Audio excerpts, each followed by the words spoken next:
안녕하십니까? 2022년 7월 26일 화요일 인도네시아 헤드라인 시작합니다. 첫 번째 소식입니다. 인도네시아 석유 천연가스 부문 연구기관의 오일가스 실험 총괄국장은 인도네시아의 천연가스 생산 등에 한국과의 기술 협력이 필요하다는 진단이 나왔다고 말했습니다. 그는 인도네시아는 군도 국가여서 LNG 형태로 천연가스를 운송하는 것이 적합하지만 기술의 부족으로 충분히 활용되지 않고 있다며 한국과의 기술 협력이 필요하다고 설명했습니다. 천연가스는 가스 상태로 파이프를 이용해 운송하는 것이 가장 경제적이지만 17,000개가 넘는 섬으로 이뤄진 인도네시아에서는 천연가스를 LNG로 바꾼 뒤 소규모 LNG 선박을 이용해 가스로 운송하는 것이 더 적합합니다. 문제는 천연가스를 LNG로 만들고 이를 운송하거나 보관하는 데는 높은 기술 수준이 필요하다는 점입니다. 총괄국장은 인도네시아에는 3개의 LNG 공장이 있고 이들 시설의 총 생산 능력은 연간 2,640만 톤이지만 절반 수준인 연간 1,380만 톤만 활용되고 있다며 LNG 터미널도 4개가 있고 이들의 총 용량은 연간 1,020만 톤에 이르지만 현재 약 37%만 활용되고 있다며 생산 능력에 비해 이를 운송하는 기술이 부족하다 보니 제대로 활용이 안 된다고 전했습니다. 인도네시아 국가개발기획부의 에너지 광물자원 국장도 인도네시아 정부는 정책적으로 석유 수입 의존도를 줄이고 천연가스를 통한 에너지 비중을 높이려 하지만 그에 맞는 기술이 부족한 상황이라고 설명했습니다. 이어 인도네시아는 많은 천연가스가 매장돼 있지만 이를 뽑아내기 위해선 높은 기술력과 투자가 있어야 한다며 이렇게 생산된 가스를 인도네시아 전역에 보내는데도 높은 기술력을 요구해 한국 기업들의 기술 협력이 필요한 상황이라고 강조했습니다. 이영철 한국생산기술연구원 박사는 소규모 가스전 개발이나 소규모 LNG 운송 저장 기술은 한국 기업들이 해외 기업과 비교해 기술이나 비용 면에서 경쟁력이 있다며 LNG 기술은 일부 선진 기업을 중심으로 카르텔이 형성돼 있어 국내 기업의 진출이 어렵지만 인도네시아를 활용하면 기술 수출 경력을 쌓을 좋은 기회가 될 것이라고 말했습니다. 한편 이날 행사에는 한국 측에서는 생산기술연구원과 가스안전공사 한국 LNG 기업인 크리오스, 대하파콩, 주인도네시아 대한민국 대사관, 정근용 상무관 등이 참석했으며 인도네시아에서는 국가개발계획부와 레미가스, 현재 LNG 관련 기업 50여 개사가 참석했습니다. 다음 소식입니다. 지난 21일 인도네시아 중앙은행은 기준금리를 사상 최저 수준인 3.50%로 동결한다고 발표했습니다. AP통신과 마케더지 등에 따르면 인도네시아 중앙은행은 이날 정상화를 향한 정책 대응을 가속하는 한편 루피아 환율 안정 대책을 강화하겠다며 정책금리 7일물 역환매 조건 부채권 금리를 3.50%로 유지하기로 했다고 밝혔습니다. 7일물 역레포 금리는 지난해 2월 연율 3.50%로 인하한 이래 동결을 거듭했으며 시장에서도 기준금리 동결을 예상했습니다.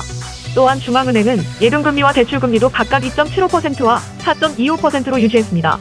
해리 와리지오 인도네시아 중앙은행 총재는 정책금리를 3.50%로 그대로 두었지만 코로나 정상화, 금융정책 대응을 가속해 나가겠다고 표명했습니다. 이어 단기 금융시장의 금리 체계를 올리고 수입 인플레를 억제하기 위해 루피아 안정화 정책을 강화할 방침이라고 강조했습니다. 또한 대량으로 보유하는 국채 일부를 매각하고 채권금리를 인상할 의향도 나타냈습니다. 하지만 총재는 경제성장률이 중앙은행 예측인 4.5에서 5.3% 구간의 하한 쪽으로 향한다고 내다봤으며 세계 경제의 둔화가 수출에 부담을 가할 가능성이 있고 인플레이션 진행으로 개인 소비에 악영향이 나올 것으로 예상하였습니다.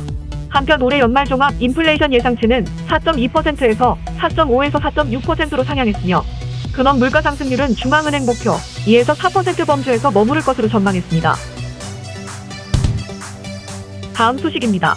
CNBC 인도네시아 등 현지 언론에 따르면 인도네시아 통상장관은 급증한 파묘 재고를 줄이는 데 실패했다며 수출 규제를 완전히 철폐하는 방안을 검토 중이라고 밝혔습니다.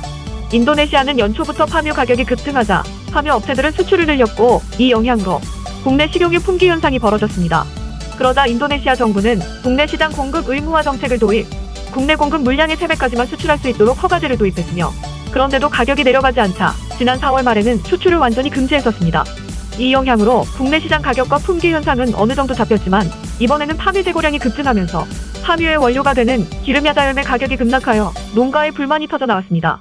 일부 농가에서는 기름야자 열매를 말레이시아로 밀수출하는 일도 벌어졌습니다. 이 때문에 인도네시아 정부는 다시 수출을 재개하고 수출할 수 있는 비율도 국내 공급 물량의 3배에서 5배로 다시 7배로 늘렸으며 내달 말까지 모든 파묘 제품에 대한 수출세를 면제했습니다.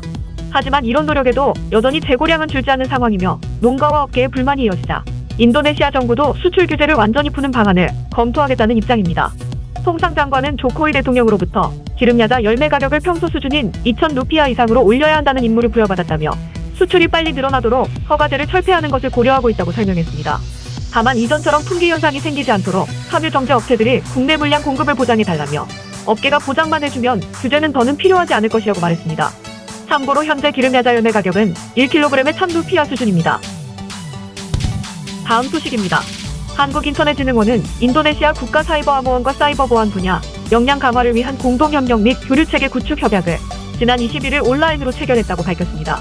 2017년 설립된 인도네시아 국가사이버암호원은 인도네시아의 사이버보안 위협 대응 업무를 담당하는 정부기관입니다.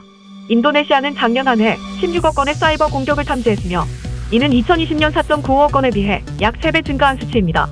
인도네시아 정부는 이러한 심각성을 인지해 국가사이버암호원을 올해 6월에 중요 정보 인프라 보호 담당 기관으로 지정했습니다.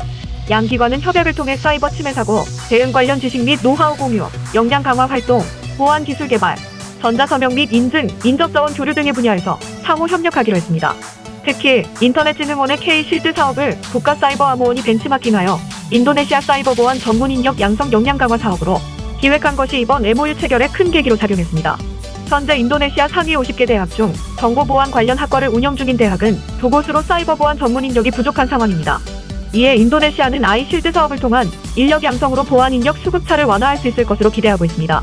한국인터넷진흥원 이원대 원장은 근본 협약을 통해 우리나라 보안 기술이 세계 시장에서 인정받고 있다고 평가할 수 있고, 특히 전문 인력 양성을 위한 두 기관의 협력 관계 구축은 큰 시너지 효과를 창출할 것으로 기대한다며 앞으로도 정부 부처와 긴밀히 협조하여 한국과 인도네시아의 사이버 보안 역량을 강화하는 데 앞장서겠다고 말했습니다.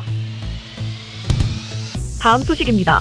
콤파스 등 현지 매체에 따르면 동티모르 오르타 대통령은 조코이 대통령과 정상회담 후 가진 공동 기자회견에서 동남아시아의 일부로서 동티모르는 경제와 민주주의가 작동하는데 필요한 많은 요구사항을 충족시켰다며 아세안의 생산적인 회원국이 될 수 있을 것이라고 말했습니다.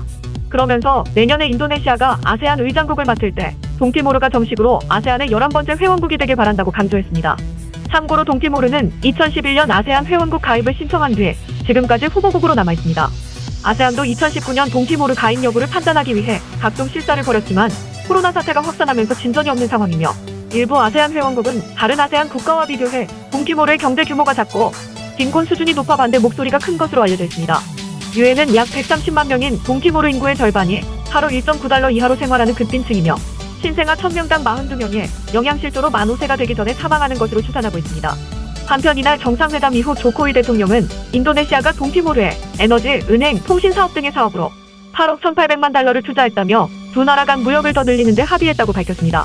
또한 티모르 섬 내 인도네시아령 쿠팡과 동티모르 수도, 길리, 호주 북부의 다윈을 연결하는 항로 개설에 나설 것을 촉구했습니다. 참고로 인도네시아는 1975년 동티모르가 포르투갈로부터 독립하자 이곳을 침공 강제 점령했습니다. 하지만 동티모르 내에서 독립운동이 계속됐고 결국 1999년 동티모르는 유엔의 관리 아래 국민투표를 실시해 인도네시아로부터 독립했습니다. 오르타 대통령은 인도네시아 점령기 당시 독립운동 지도자로서 비폭력 저항운동을 이끌었고 이 공로로 1996년 노벨 평화상을 받기도 했습니다. 또한 2006에서 2007년 동티모르 총리와 2007년, 2012년 2대 대통령을 역임했으며 지난 4월 대선에서 승리해 재집권에 성공했습니다. 다음 소식입니다. 안타라 통신 등 현지 매체에 따르면 지난 18일 저녁 인도네시아 말루쿠주 도카카섬 인근 해상에서 66명을 태운 여객선 KM 자하의 아라파호가 악천후와 높은 파도 속에 운항하다 침몰했습니다. 인도네시아 국가수색구조청은 대부분의 승객은 해안으로 헤엄쳐 살아났지만 실종자 13명이 발생되어 이들을 찾기 위해 구조대가 투입됐다고 전했습니다. 구조대는 난파선을 해저 45m에서 발견하였으며 수색 3일차의 난파선 인근 해저에서 4명의 시신을 발견하였고 다음 날에는 6명의 추가 희생자들을 발견하여 총 19의 시신을 수습했습니다. 구조대는 나머지 3명의 희생자를 찾기 위해 수색을 계속하고 있습니다. 사고 선박은 전날 테르나테섬을 떠나 남부 할마이라 지역으로 이동하던 중 갑작스레 날씨가 악화하면서 높은 파도에 휩쓸린 것 같다고 현지 언론은 전했습니다.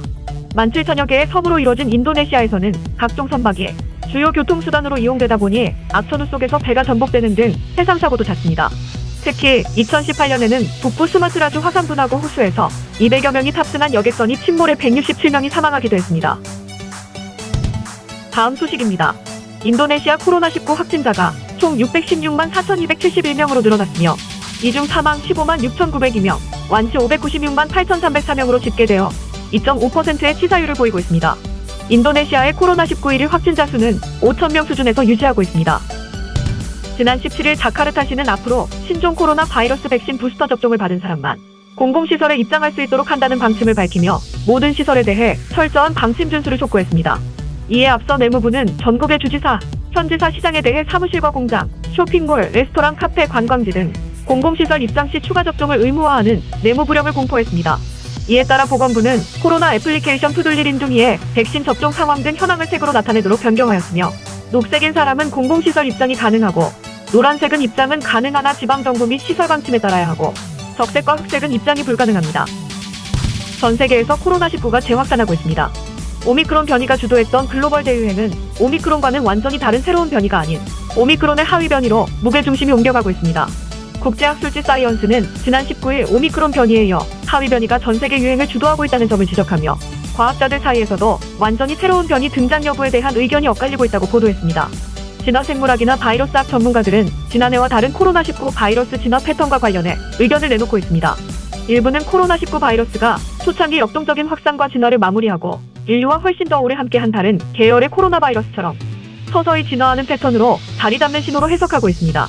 특히 면역력이 저하된 사람들이 코로나19에 감염될 경우 바이러스가 체내에 머무는 시간이 오래 지속되면 변이 발생 가능성을 높인다는 게 많은 연구에서 드러나고 있습니다. 이는 만성 감염이 새로운 변이에 예측할 수 없는 출현을 유발한다는 가설을 뒷받침하고 있다는 분석입니다. 하지만 2021년 11월 오미크론 변이가 처음 등장한 이후 완전히 새로운 변이는 나타나지 않고 있습니다. 오미크론 변이에 하위 변이들이 치열하게 경쟁을 벌이고 있기 때문인 것으로 분석되고 있습니다. 물론 오미크론 변이나 하위 변이가 아닌 전혀 새로운 변이가 만성 감염을 거친 뒤 나올 가능성이 있다는 분석도 있습니다. 문제는 현재 변이에 대한 조속한 감시 체계가 무너지고 있다는 점입니다. 대부분의 국가들은 코로나 관련 방역을 완화하였고 이에 따라 코로나의 추적이 어려워지고 있습니다. 세계보건기구의 코로나19 기술 책임자는 오미크론 하위 변이 유행이 지속되든 새로운 변이가 나오든 코로나19라는 감염병이 계속 전파되고 있다는 사실에는 변함이 없다며 전 세계에서 새로운 변이를 조기에 발견하려는 노력과 비용 투입이 줄어들고 있다는 점이 우려된다고 밝혔습니다. 싱가포르에 이어 호주에서도 코로나 1일 확진자가 급격하게 늘어 하루 5만 명 이상의 환자가 발생하고 있습니다. 호주 총리는 재확산 방지를 위해 재택근무와 실내 마스크 착용 및 부스터샷을 촉구했습니다. 호주 정부는 16세 이상 백신 2차 접종률이 95%로 높지만 3차 이상 접종률은 71%로 낮은 점을 고려해 부스터샷을 독려할 방침이며 지난달 30일 폐지했던 비정규직 노동자의 격리 지원금 제도를 9월까지 연장한다고 발표했습니다. 특히 병원 치료를 받고 있는 환자 수가 확진자 수 정점을 찍었을 당시와 비슷한 수준이며 퀴즐랜드주, 태즈메이니아주, 서호주주에서는 환자 수가 이미 최고치를 기록해 의료 시스템에 압박을 주고 있는 상황입니다. 또한 코로나로 인한 사망자도 급격히 증가하고 있어 방역당국은 비상에 걸렸습니다. 시청해주셔서 감사합니다. 다음 시간에 뵙겠습니다.